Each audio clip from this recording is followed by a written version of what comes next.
जय गुरुदेव।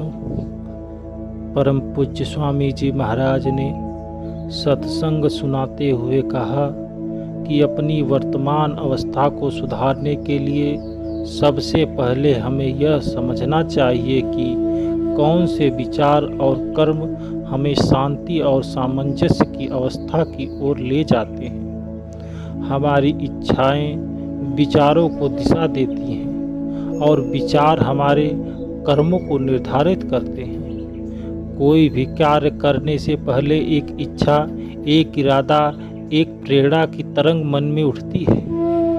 पहले मन में इच्छा पैदा होती है, फिर मन उस पर विचार करता है और तब किसी भी क्षण उसके अनुसार कार्य करने को विवश हो जाता है। हमारे व्यक्तित्व के गठन में कर्मों की भूमिका बहुत महत्वपूर्ण है। बेशक हम कर्म शरीर द्वारा करते हैं, लेकिन ये हमारी सोच का नतीजा है। अच्छे या बुरे कर्म, सही या गलत सोच का नतीजा होता है।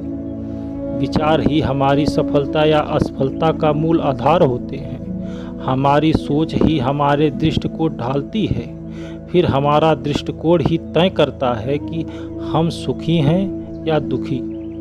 यह दृष्टिकोण परिस्थितियों से, सफलताओं या विफलताओं से, अमीरी गरीबी, बीमार तंदुरुस्ती से कहीं ज़्यादा महत्व रखता है।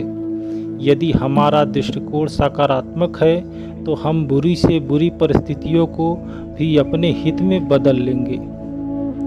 यदि हमारा दृष्टिकोण नकारात्मक है तो हम उत्तम से उत्तम परिस्थिति में दुख ही करेंगे।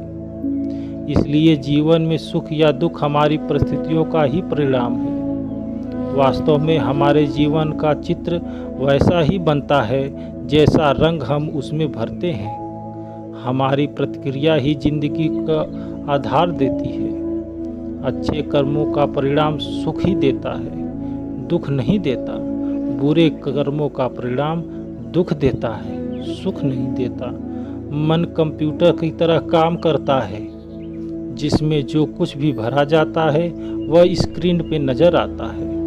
सबसे पहले मन में धारणाएं बनती हैं, फिर उन धारणाओं पर सोचने से उनकी छाप मन पर एक गहरी लीक बनकर छा जाती है।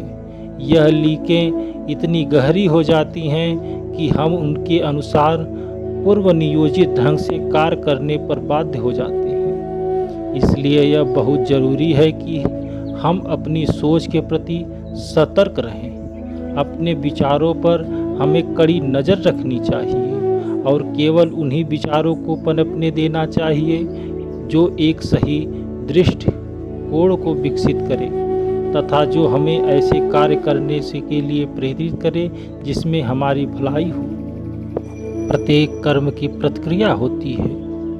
भले ही हम परिणाम का अनुभव तुरंत न कर पाएं।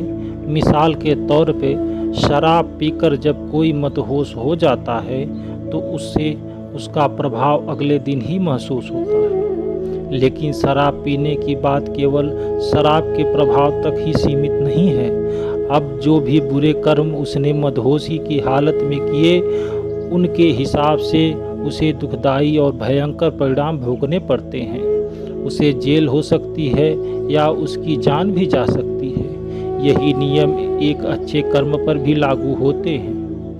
एक व्यक्ति अगर पौष्टिक भोजन लेना और व्यायाम करना शुरू कर दे तो मुमकिन है कि उसे तुरंत लाभ महसूस न हो, लेकिन इतना ज़रूर है कि समय पाकर उसे निश्चय ही अच्छे परिणाम मिलेंगे। पूर्व जन्मों के हमारे किए हुए कर्मों का हिसाब बहुत ही अथाह है। उसको समझ पाना असंभव है।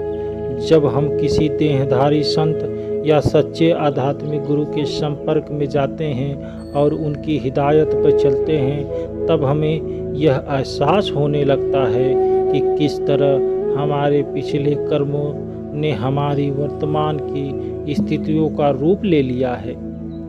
यहाँ तक कि हमारे कर्म यह भी निर्धारित करते हैं कि हमें क्या पसंद है और क्या नापसंद। इस प्रकार हम अपने किए हुए कर्मों का दायित्व स्वीकार करना चाहिए। और इनके परिणामों को सहज भाव से भुगतने का प्रयास कर लेना चाहिए।